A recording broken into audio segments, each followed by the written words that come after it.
Olá, meus alunos, tudo certo? A gente vai trabalhar um pouquinho um assunto que já foi estudado em anos anteriores, né? O plano cartesiano. Logo abaixo na página 301, quando a gente começar a trabalhar sobre esse capítulo 19 do nosso caderno ângulo 3, vocês vão ver que vai aparecer um desenho, né? O desenho está aqui, ó, dessa maneira, e ele vai ser criado através das coordenadas, né? O ponto A tem coordenada 8 e 11, o B 32 e 1, o ponto C 0 e 1 e o ponto D tem coordenadas 0 e 5. Só que antes da gente começar a trabalhar essa construção de um plano cartesiano, né? A gente tem que lembrar que sempre o primeiro valor que aparece está relacionado ao eixo dos x, também conhecido como eixo das abscissas, por isso que a gente brincava no ano anterior que, para lembrar que x é abscissas, x, o eixo dos x, e o y é essa coordenada aqui atrás, o 11, no caso o 1, e o 1 aqui também nos pontos A, B e C, respectivamente. E também, como aqui no ponto D, o 5 representa o y, que é conhecido como eixo das ordenadas. A gente tem que lembrar ainda, né, que o nosso plano cartesiano está aqui. Esse aqui, então, é o eixo dos x, conhecido como o eixo das abscissas. E esse aqui é o eixo dos y, conhecido como eixo das ordenadas. E esse aqui é o nosso primeiro quadrante, segundo quadrante, terceiro quadrante e quarto quadrante. Um erro comum é que a gente acha que esse é o primeiro, esse é o segundo, esse é o terceiro, esse é o quarto. Vejam, a gente não segue o sentido horário, a gente segue o sentido anti-horário. Então, vejam, primeiro quadrante, segundo, terceiro e quarto. E lembrando que um ponto também pode estar sobre o eixo, então ele não está nem no primeiro e nem no segundo, ele está, nesse caso aqui, sobre o eixo dos y. E esse ponto aqui está sobre o eixo dos x. Eu não sei quanto que ele vale, só que só estou dando um exemplo. E lembrando que aqui no meio, né, é chamado também de origem, ou origem do plano cartesiano. É o marco 0, 0, onde o x vale 0 e o y também vale 0. Então, o que eu vou fazer a primeiro momento? Veja, né, nesse caso já está construído, né? O exercício número 1 está dizendo, nas coordenadas do ponto A, que nome se dá ao valor 8 e ao valor 11? Lembre-se, se o meu ponto A ele tem como coordenadas o ponto 8 e 11, eu devo lembrar que o 8 representa o x e o 11 representa o y, ou seja, o ponto A, se fosse localizar aqui, que ele pede, ó, usando régua, represente o terreno. Então, eu preciso localizar onde está esse ponto A, 8 e 11, B, 32 e 1, C, 0 e 1 e D, 0 e 5. Então, o que eu fiz? Ó? Localizei o ponto A aqui, né? Primeiro X, ó, 8 e 11. Depois, localizei o ponto B, 32 e 1. Está aqui, ó, 32 para o X, 1 para o Y. Vem até aqui. Depois o ponto C, 0 e 1. Quando o meu x vale 0, o meu y vale 1. Está aqui o meu ponto C. E depois o meu ponto D, 0 e 5. Quando o meu x vale 0, o meu y vale 5. Então, o que eu tenho? Eu tenho aqui do A vai para o B, do B vai para o C e do C vai para o D. E do último ponto eu volto para o início e vejam que aqui no meio gerou o meu terreno. Ó. O meu terreno por inteiro tem toda essa extensão aqui. Então, o exercício número 3 está dizendo, para resolver o problema proposto, é preciso determinar as medidas dos 4 lados do terreno. Então, ele quer saber qual é o comprimento do lado BC e CD. Vejam, o BC ele sai daqui e vem até aqui. Então, como eu saio do 0 e vou até o 32, e ele está dizendo que o x é em metros, ó, e o y também é em metros, então chega à conclusão que o lado BC vale 32 metros. E o lado CD, vejam, o lado CD está aqui, ó, ele vai até no 5, mas detalhe, ele não mede 5 metros, ele mede só 4. Por quê? Porque ele não parte do 0, ó, ele parte do 1, então do 1 até o 5 terá 4 metros. A dúvida do aluno é, mas como é que eu faço para descobrir esse lado aqui?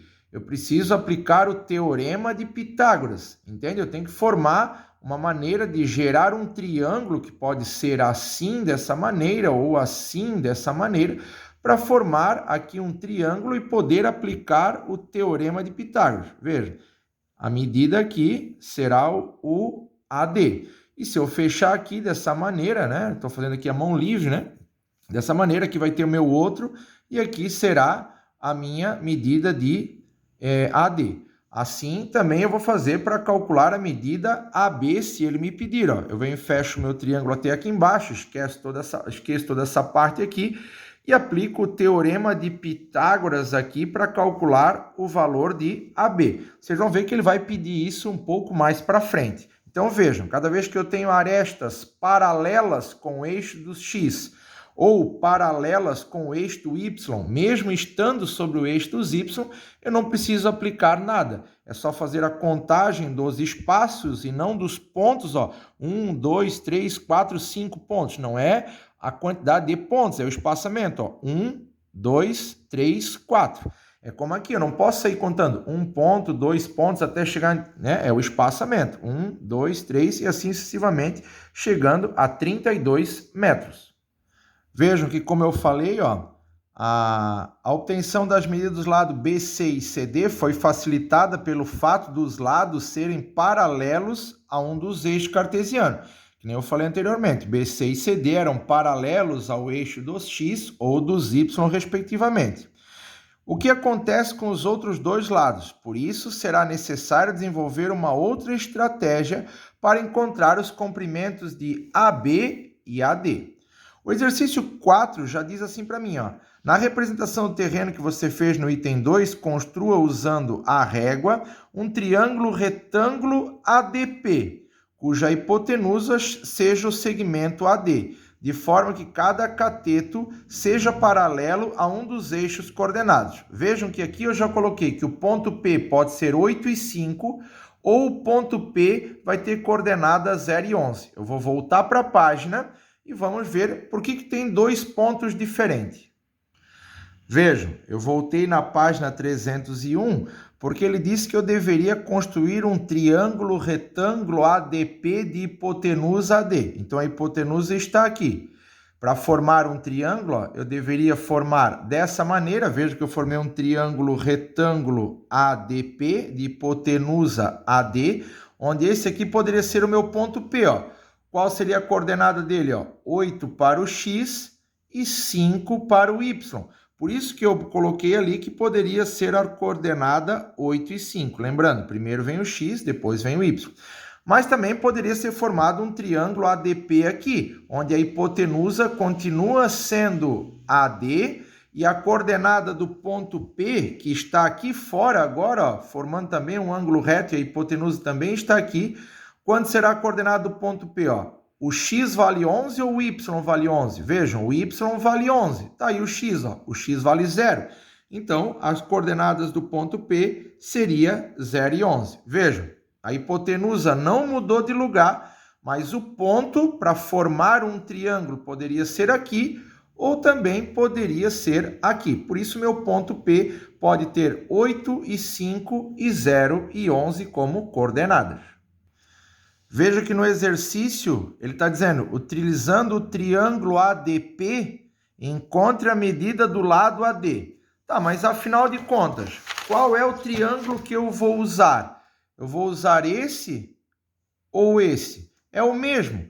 Vejam, se eu usar essa medida aqui, eu estou vendo que terá um cateto de 8, e aqui também vai ter um cateto de 8. Se eu usar esse cateto aqui, ele vai medir do 5 até o 11, será a mesma medida do 5 até o 11.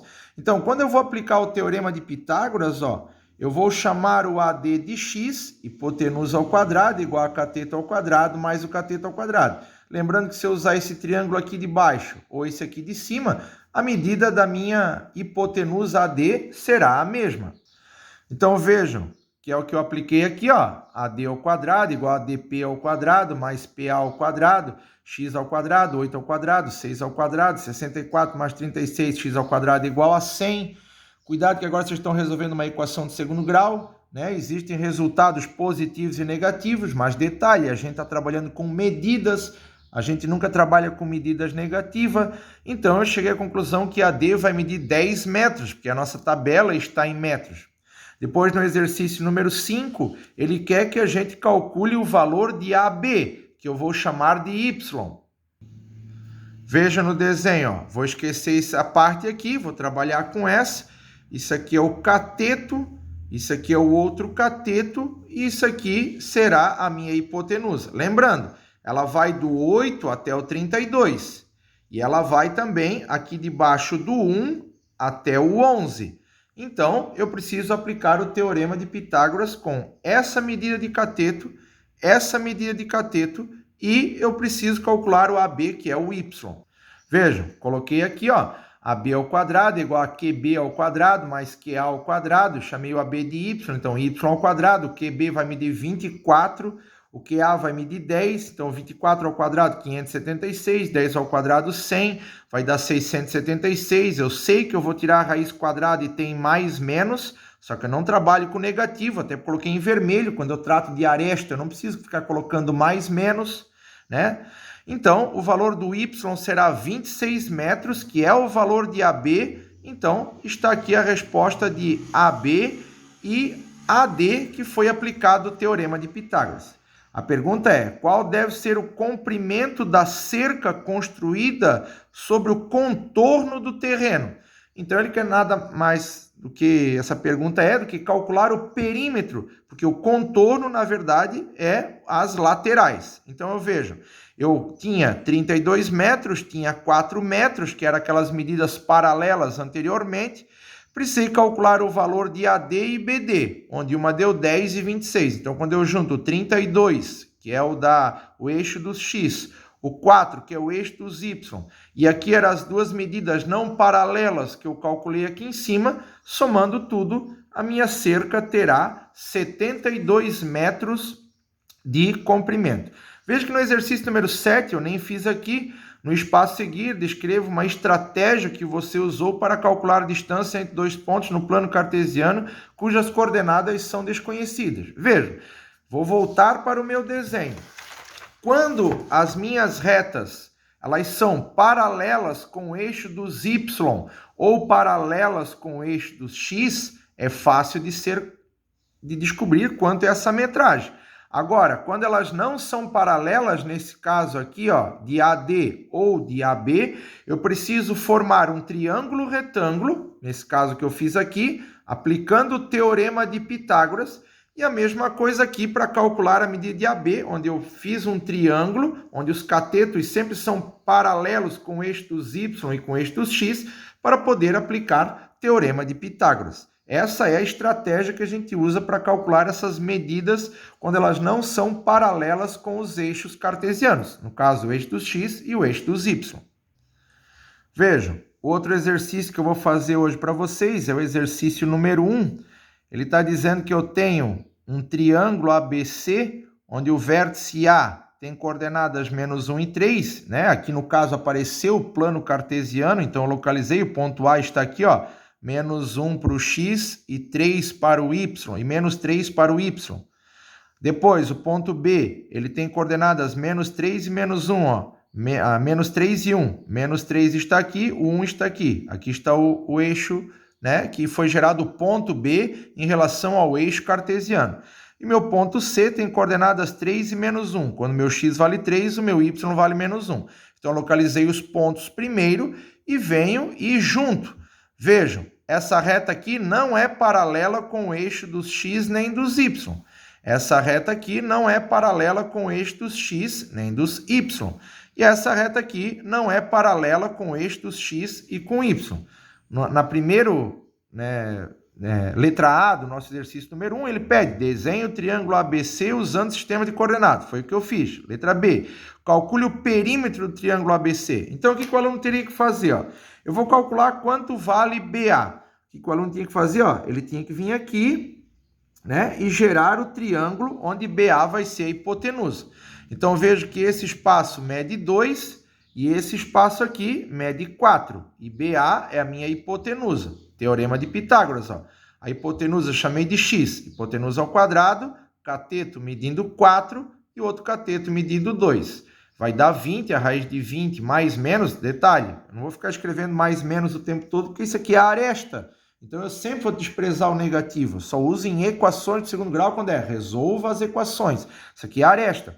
Então, decompondo 20 vai dar 2 raiz de 5. Então, eu acabei de descobrir que o lado AB mede 2 raiz de 5.